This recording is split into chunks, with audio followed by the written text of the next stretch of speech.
का लिखूं, कैसे लिखूं, का लिखूं, कैसे लिखूं, कुछ दिमाग में आइए नहीं रहा। का लिखूं, कैसे लिखूं? अरे क्या बात है कविराज भैया? अरे काहे इतना परेशान हो? अरे क्या बताएं मनोहर भैया, कई दिनों से कोई गीत या कविता लिखना चाह रहा हूँ, लेकिन कोई मुद्दा ही नहीं मिल रहा है। मैं भी उदास हूँ, मेरी कलम भी उदास है। का लिखूं, कैसे लिखूं? अरे छोड़ो, चलो मुखिया जी के यहाँ चलते हैं, शायद वहीं कोई गीत मिल जाए। हाँ हाँ, चलो चलो, ठीक कह रहे हो। का लिखूं, कैसे लिखूं?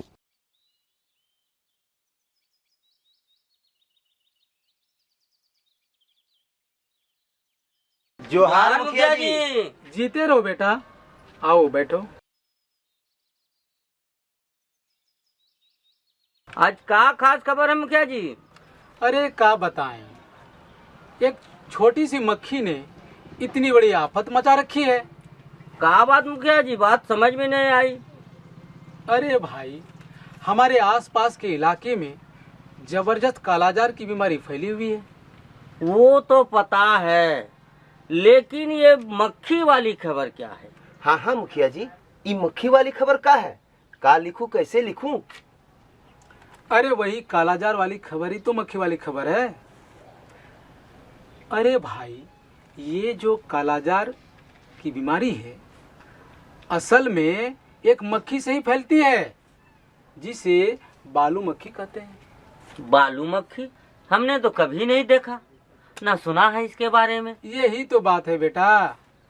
असल में कालाजार बीमारी फैलाने वाली बालू मक्खी बहुत छोटी होती है, जिसे आसानी से नहीं देखा जा सकता। अच्छा मुखिया जी, का लिखूं, कैसे लिखूं, ये तो बताइए। इतनी छोटी सी मक्खी कालाजार जैसी खतरनाक और जानलेवा बीमारी फैलाती कैसे है? बात आसान सी है भैया। कालाजार संक्रमित बालू मक्खी से फैलता है। मान लो किसी व्यक्ति के शरीर में कालाजार बीमारी के कीटाणु है। अब अगर ये मक्खी उसे काटती है तो कीटाणु मक्खी के शरीर में चले जाते हैं। अब अगर उस मक्खी ने किसी दूसरे व्यक्ति को काट लिया तो बीमारी के कीटाणु दूसरे व्यक्ति के खून में भी चले जाते हैं। इस प्रकार बालू मक्खी एक इंसान के शरीर से दूसरे के शरीर तक कालाजार की बीमारी फैलाती रहती है। इस चक्र को तोड़ने के लिए बालू मक्खी को खत्म करना बहुत जरूरी है। अरे मिल गया मिल गया मिल गया। अरे का मिल गया कविराज भैया? अरे लिखने का मुद्दा मिल गया भाई। का लिखूं, कैसे लिखूं? अब मैं कालाजार पर ही नारे, गीत और कविता लिखूंगा। तो मेरी पहली कविता सुनो। बात मान लो बिल्कुल पक्की, दूर भगाओ बालू मक्खी, बालू मक्खी दूर भगाओ, दूर भगाओ, दूर भगाओ। रहने दो बेटा कविराज, ये तुम्हारे लायक कविता नहीं है। तुम तो और भी अच्छा लिखते हो। फिर भी ठीक है, कम से कम शुरुआत तो हुई। कुछ नया सुना रहे हैं क्या कविराज भैया? लो, अपनी सैया बन भी आ गई। जोहार मुखिया चाचा। जीती रहो बिटिया। जोहार मनोहर भैया। जोहार जोहार। अरे ये तो हमारे ग्राम स्वास्थ्य पोषण और स्वच्छता समिति की बैठक जैसी हो गई। हमारे और सैया के अलावे राम मनोहर भी तो इस समिति के सदस्य हैं। आज हम बैठक नहीं करेंगे, बल्कि गांव में घूमने चलेंगे और लोगों से कालाजार के बारे में बात करेंगे। हम भी आपके साथ चले क्या मुखिया चाचा? का लिखूं, कैसे लिखूं? अरे क्यों नहीं, चलो। हाँ। शायद तुम्हें कोई गीत ही मिल जाए। हाँ चलिए चलिए। चलो। हाँ, चलिए। मुखिया जी किस बात को लेकर परेशान थे? कालाजार की बीमारी कैसे फैलती है?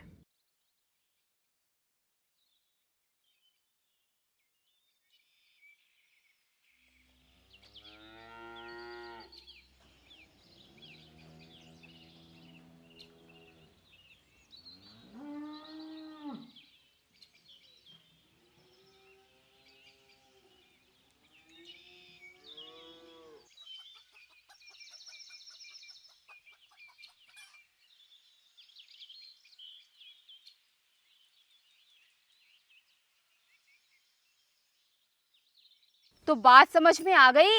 ये बात तो समझ में आ गई भाभी, लेकिन इस बीमारी का नाम कालाजार क्यों है? क्या है बेटी कि इस बीमारी में बुखार रहता है। इलाज ना होने पर रोगी की चमड़ी कुछ दिन बाद मिट्टी जैसे काले भूरे रंग की हो जाती है। इसलिए इस बीमारी का नाम कालाजार रखा गया है और कुछ लोग इसे काला बुखार भी कहते हैं। अरे बाप रे, तब तो ये बीमारी बहुत ही खतरनाक है। अच्छा ये बताइए भाभी, आपने जो बालू मक्खी की बात बताई उससे बचने का कोई तरीका तो होगा ना? हाँ हाँ, बिल्कुल तरीका है। सरकार की तरफ से बालू मक्खी को खत्म करने के लिए हर साल 2 बार घरों में दवा का छिड़काव करवाया जाता है, वो भी बिल्कुल मुफ्त। ये छिड़काव पहली बार फरवरी और मार्च में, दूसरी बार मई और जून में करवाया जाता है।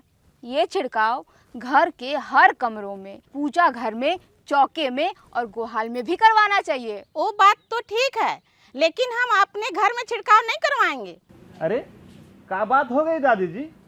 अरे क्या बताएं मास्टर जी, ये दवा के छिड़काव में बड़ी परेशानी होती है। छिड़काव करने वाले सबसे पहले तो घर के सभी कमरों को खाली करवा देते हैं, जिससे बहुत दिक्कत होती है।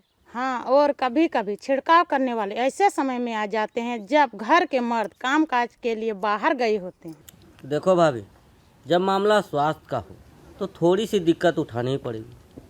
भगवान न करे अगर मेरे ही घर में किसी को कालाजार हो जाए तब मुझे कितनी परेशानी उठानी पड़ेगी। उसके मुकाबले ये थोड़ी सी तकलीफ तो कुछ भी नहीं। और हाँ, अगर गांव का एक भी घर छिड़काव से छूटता है तो बालू मक्खी उसी घर में डेरा जमा लेगी। उस घर में तो बीमारी फैलेगी ही, साथ में पूरे गांव में भी बीमारी फैलाती रहेगी। ये बात तो है। चलो, परिवार और गांव के सेहत के लिए इतनी परेशानी भी सही। हाँ दादी जी, आपकी बात तो गांव के सभी लोग मानते हैं। आगे से आप खुद भी छिड़काव करने वालों की मदद करिएगा और दूसरों को भी समझाइएगा, है ना? हाँ, इसी बात पर मेरी भी 2 लाइनें सुन लीजिए। का लिखूं कैसे लिखूं? हर कमरे का कोना कोना खाली कर दे, खाने पीने की चीजों को ढक के रख दे। पूरे घर में और गोहाल में दवा पड़ेगी, बालू मक्खी घर में घुसने से भी डरेगी। दीवारों पर दाग भी नहीं, गंध भी अब कुछ कम आएगी। थोड़ी सी मुश्किल होगी पर बड़ी बीमारी भाग जाएगी। भाई कविराज, अब तो तुम्हारे गीतों में काफ़ी सुधार आ गया है। कविता तो ठीक है, मगर एक बात समझ में नहीं आई। ये छिड़काव वाले ऐसा क्यों कहते हैं कि एक बार छिड़काव होने से 10 हफ्ते यानी 2.5 महीने तक घर के दीवारों को लिपना पोतना नहीं है? अरे मंगनीलाल भैया, एक बार के छिड़काव का असर लगभग 10 हफ्ते तक रहता है। इस बीच अगर दीवारों की लिपाई पुताई करवा दी जाएगी तो घर में छिड़की गई कीटनाशक दवा का असर कम नहीं हो जाएगा? अच्छा ये बात है, तब तो भाई छिड़काव के बाद 2.5 महीने तक रंगाई पोताई सब बंद। तो बात सभी की समझ में आ गई ना? कालाजार खत्म होगा तो गांव के लोग स्वस्थ रहेंगे, गांव के लोग स्वस्थ रहेंगे तो पूरा गांव खुशहाल रहेगा। तो इसी बात पर मेरा एक गीत सुनो। हर कमरे में, हर कोने में, पूजा चौका और गोहाल में, बालू मक्खी मार भगाना, दवा छिड़कना हर मकान में। वाह वाह वाह वाह वाह वाह। बहुत बढ़िया कविराज भाई, लेकिन इस बातचीत में हम लोग एक बात बताना ही भूल गए। वो का मास्टर जी? देखो भाई, ये जो बालू मक्खी है ना, कम रोशनी और नमी वाले जगहों पर पनपती है, जैसे कि मिट्टी के दीवारों पर बनी दरारों में, चूहे के बिलों में और नम मिट्टी में। इसलिए अगर इस बालू मक्खी को पनपने से रोकना है तो घर में और आसपास साफ सफाई रखना बहुत जरूरी है। बालू मक्खी किन जगहों पर पनपती है? कीटनाशक दवा का छिड़काव करवाना जरूरी क्यों है? यह कहाँ कहाँ होना चाहिए? कीटनाशक दवा का छिड़काव साल में कितनी बार होता है और कब कब? छिड़काव के बाद 10 हफ्ते तक दीवारों की लिपाई पुताई क्यों नहीं करनी चाहिए? महिलाओं ने छिड़काव से होने वाली कौन कौन सी दिक्कतें गिनाई? मास्टर जी ने उन्हें क्या बताया?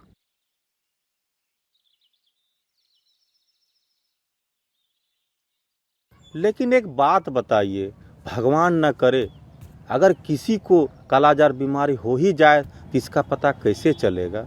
मैं बताता हूँ। अगर किसी को 2 हफ्ते से ज़्यादा समय तक बुखार रहे और इलाज के बाद भी ठीक न हो रहा हो तो उस व्यक्ति को कालाजार हो सकता है। इस बीमारी में शरीर में खून की कमी हो जाती है, वज़न घट जाता है और कमजोरी भी बहुत आ जाती है। इसमें मरीज का लीवर और तिल्ली भी बढ़ जाती है। ज़्यादा दिन होने पर हाथ पैरों और पेट की चमड़ी काले पड़ने लगती है, बाल झड़ने लगते हैं। कालाजार होने से मरीज की बीमारियों से लड़ने की ताकत कम हो जाती है। इसमें मरीज को दूसरी बीमारियां होने का खतरा भी बढ़ जाता है। कालाजार का सही समय और संपूर्ण इलाज न होने पर जानलेवा भी हो जाता है। मुखिया जी ठीक ही कह रहे हैं। मेरी बेटी को भी महीना भर से बुखार था।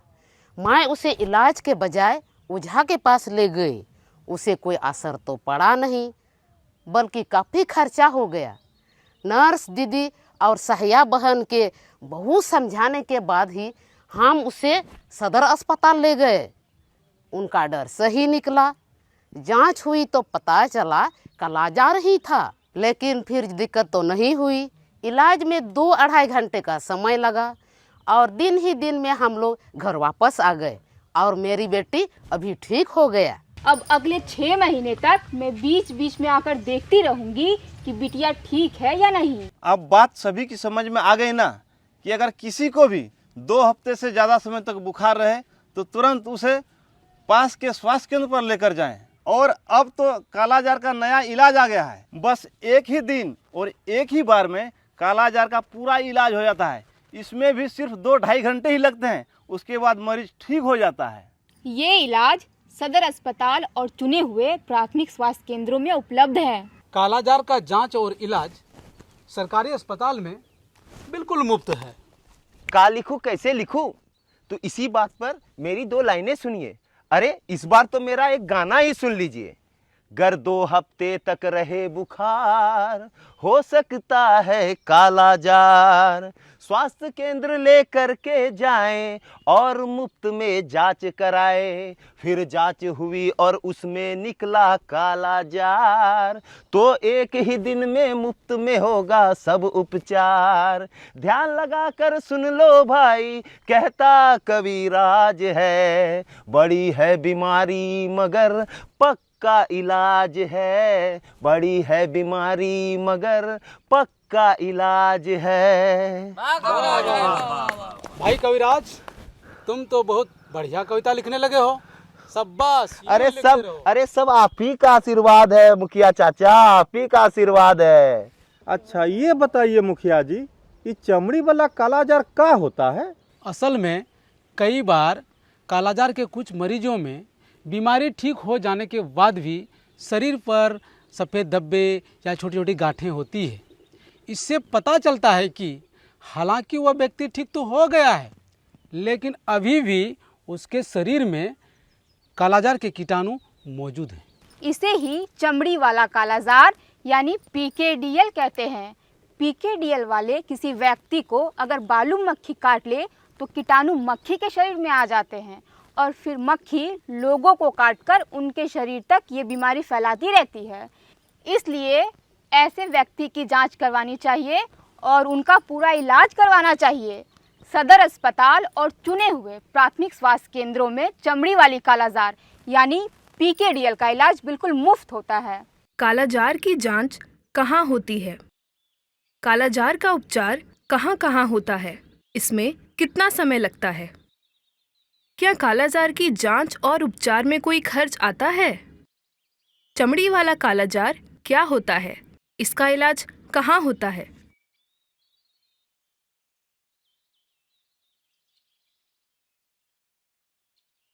कालाजार के बारे में अब सबको पूरी जानकारी तो मिल गई। अब मिलकर हम सबको अपने अपने घरों में दवा का छिड़काव करवाना होगा और साथ ही अगर किसी को 2 हफ्ते से ज़्यादा बुखार हुआ तो तुरंत उसकी जांच करवानी होगी। ठीक है ना? अरे क्या हुआ मुखिया चाचा, क्या बात है?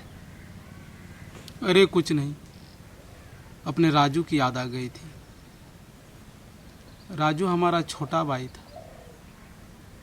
बचपन में उसे बुखार चढ़ा तो फिर कई हफ्ते तक ठीक नहीं हुआ। घर वालों ने मान लिया कि ये कोई ऊपरी हवा का चक्कर है।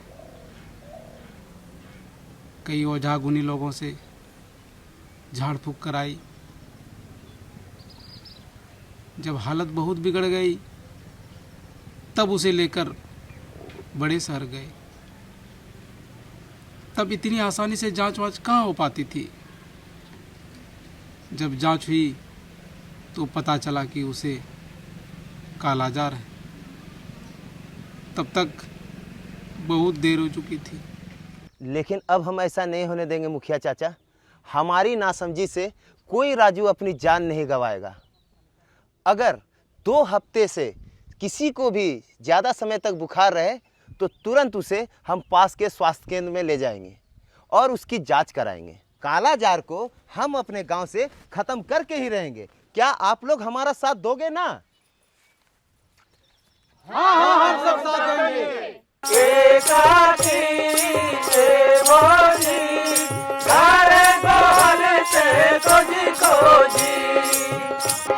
छिड़काव करी घरी घरी बालू मखी देवे मारी, छिड़काव करी घरी घरी बालू मखी देवे मारी। एकाकी ए भोजी घरे गोहले में खोजी खोजी, कालाजार बड़ा बीमारी सफाई देखी जाते हारी, कालाजार बड़ा बीमारी सफाई देखी जाते हारी। एकाकी ए भोजी घरे गोहले से खोजी खोजी, घरे गोहले से खोजी खोजी।